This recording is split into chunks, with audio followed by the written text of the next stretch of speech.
Alright, our Ducks are back from the break and... oh, God. We already look like the Arizona Coyotes. Well, this is gonna be a tough video. So, my friends, the reason I said that is because in 2 games back from our extended Christmas break, we had 2 ugly games. I watched both of them for the entire duration, and we looked like crap.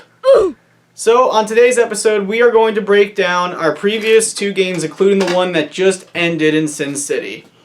Let's get to it, and hopefully this does not get out of hand like the referees did in this game versus Vegas today.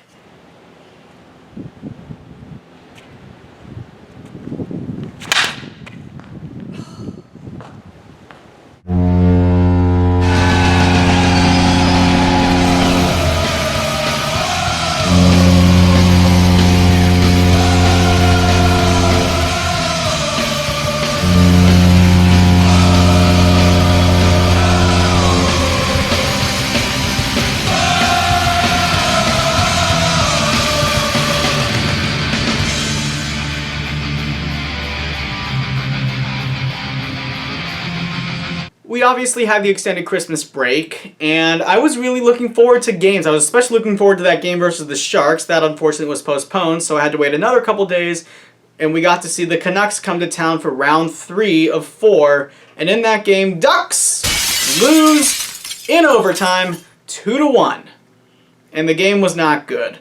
Sam Carrick did get the goal for the Ducks to make it 1-0 on a great pass off the boards. But after the goal was scored, the Canucks controlled the majority of play. John Gibson blanked him in the second period, but Tanner Pearson would tie the game on a 2-on-1 with Quinn Hughes. Hughes with the great pass to Pearson, no chance for the defender to stop it. Pearson's wide open, and he one-times it past John Gibson, and it's 1-1. So the game goes to overtime. Each team garners a point. The Ducks would get a 3-on-1 very early in overtime, but they duff it, and here comes JT Miller. Shoot to his backhand, and he roofs it top shelf where Mama hides the cookies over John Gibson, and the Canucks win. However, after watching that highlight, the Canucks announcer actually said that might have been the one mistake where John Gibson should have come out to play the puck. Do you all think he should have come out to play the puck? Have a look for yourselves.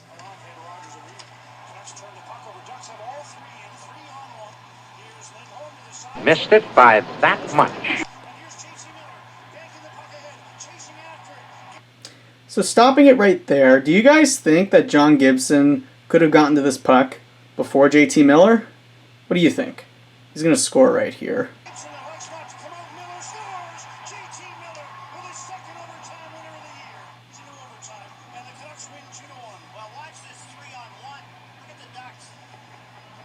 What the heck is that 3-on-1, you guys? Right there! Oh, I couldn't get it.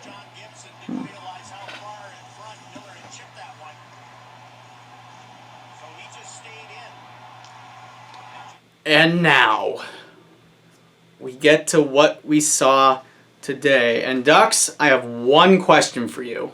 What the was that? Calm down. Seriously, what was that? I know it's Vegas, and I know the history, but my goodness, did you have the craps or something? You made Vegas look like they were in their first season when they were on that cup run. Come on. And they lost one of their better players in Pacioretty, though he was having a disappointing year, likely for the season with hand surgery. Ouch! Come on. And I'm just going to say the refs also. Where was the goaltender interference that Matthias Janmark looked like he committed? I was watching it. It looked like Janmark interfered with Gibson's ability to make a save, though it was said on the broadcast that Sam Steele might have pushed him in. Bruh. And even then, there was literally no effort. You couldn't get a single puck battle won. There was a couple times where it looked like Vegas should have taken a penalty, and then the fights. We had rough stuff throughout the game, especially in the second period and beyond. But how is it that the Ducks were getting all the penalties? And then in the face-off circle on one play, we had Nicolas Deslauriers and Keegan Colasar. They don't drop the gloves, But apparently, they're giving Nick Delorier a misconduct. Why? Could somebody please explain that to me in the comments section below? Why they gave him a misconduct for some reason? And then when he hit Zach Whitecloud into the bench, there was a clean hit, and the broadcaster even said it himself that was a clean hit. And he's right, and that's not my bias. Are you sure about that? Nick Delorier hits Whitecloud into the bench, and he's given a 2-minute minor penalty for roughing. Okay, apparently you can't hit guys. Apparently you can't hit a guy in the NHL, and it's a contact sport. I guess that's what it is. So this is the highlight of what will be Vegas's third goal. Keep your eye in gray on 26, which is Janmark, number 28, which is Will Carrier, and Keegan Colasar, number 55. All right, here we go. Here's the highlight. Janmark's there.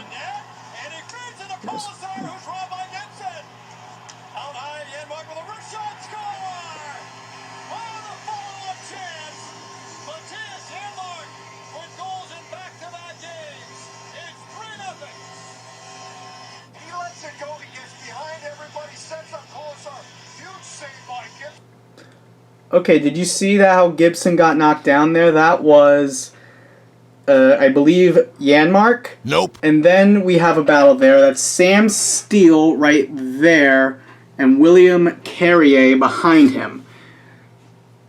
Do you think this is goalie interference, guys?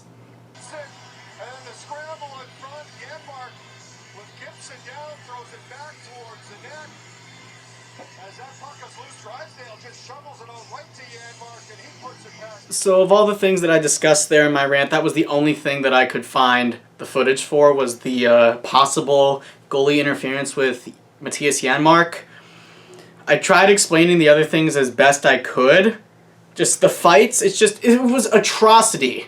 And even the broadcaster said he didn't like what Getzlaf was doing, and at the first fight that Getzlaf had, might have not been the best thing to do, but I mean, it's kind of anybody's guess as to why he would have done it, and different fans, I think, would have a different opinion on something like that, but it was just ugly to watch, and the salty side of me would say that the refs had money on Vegas, but we're not going to get that dramatic with our rants here on QUACKAST. I simply can't do that because I don't want to sound like a complete nut job, despite the fact that I already am a nut job. Correct! Also, Vegas, your helmets, you guys look like a bunch of doorknobs. Seriously. Really?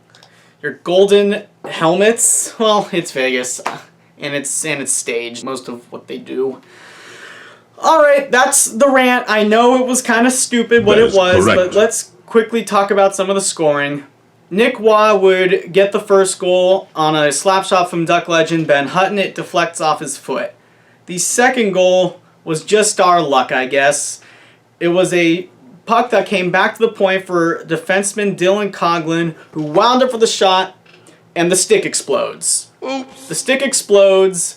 But apparently the puck goes into the net and it's tipped off the tuchus of Adam Brooks. You must be kidding!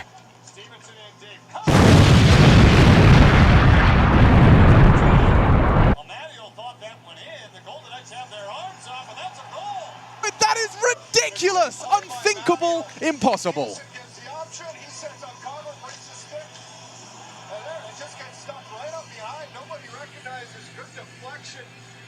Now that one, my friends, is what I think we can call bad luck. That is plain correct. and simple. That one's just bad luck. The slap shot from Coughlin, stick explodes, tipped by Brooks. And then we had the third goal was of course the one from Janmark, and then it was just pure domination from Vegas, literally from the first puck drop. On our previous episode, I predicted 6-2 the Knights would win, and it honestly felt like the score was going to be higher than that. Ryan Getzlaf, the captain, would at least break the shutout with a power play goal. Power play, 1 for 1, 100% in this game. Impressive. Positive? Yeah, I really want to be positive, but it's a little hard to look positive when you are dominated, because I feel like all of our bad play overshadowed that one power play goal, and the fact that we were still 6 for 6 on the penalty kill, which is really good. Alright, and let's talk about the next game that we're going to play, which is tomorrow, and it's going to be against the Colorado Avalanche, where I fully expect the Avalanche to win this game by a score of 7-3. We all know about the Colorado Avalanche, and I've told you about their talent that they've had on their team on many episodes of the show. But again, I'll remind you in case you haven't learned yet what the talent is. Nazem Kadri, who was a pain in our side in the last game, has 6 assists in his last 5 contests. Andrei Burakovsky has 5 goals in his last 5. Mikko Rantanen has 9 points in his last 5 games. He's the big guy on their team. He is 6'4", 215, though I think he's actually a little heavier than that. He has 14 goals on the season. Keep your eye on that guy, 96. Like, they have so much talent, it's kind of unfair how good the Avalanche are, to be honest with y'all. Overall in the season, Kadri has 11 goals and 27 assists for 38 points in 24 games played, which is a very good statistic. And overall in the season, Rantanen, 14 goals, 16 assists for 30 points in 24 contests. Burakovsky, who I mentioned a minute ago, underrated, has 12 goals and 9 assists for 21 points in 25 games played. He has, in his last 3 contests, he has a total of 6 points, which is pretty impressive. And the veteran defenseman, Eric Johnson, is a +6 in his last 5. The Ducks need to rebound, and that will be hard to do. Getzlaf did get his 2nd goal of the season in the loss to Vegas on the power play. It was only his 2nd, so let's keep your eye on him. He was one of the better players, I think, in the game versus Vegas. Troy Terry still leads our team with his 18 goals on the season and 12 assists for 30 points in 32 games. Sam Steele had a good chance versus Vegas, but he missed it. He's still a little rusty coming back from the NHL's protocol for the virus. And Zegras, I think, is still going to be out on protocol. Sam Steele, 3 assists in his last 5 games. Hampus Lindholm has 4 points in his last 5. And Shattenkirk, who did not look good versus Vegas today, has a +3 in his last 5. So, as I just said, Ducks are going to lose 7-3 to Colorado. That's my prediction. I'm sorry if this episode was a bit sloppy. It was more of a rant episode to talk about just how terrible the Ducks have looked since the Christmas break, even though it's only 2 games, but especially today versus Vegas. I cannot stand that team. We will respect their talent, though, and they have a lot of it, and they showed us just how good it can be. But dear God, that game was ugly.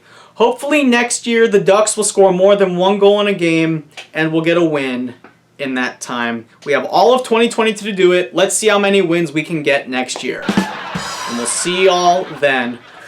Go Ducks, and please don't forget to like and subscribe if you want to see more of QUACKAST. And stay tuned for some barbecue, as we do plan on having that to you as well. See y'all later.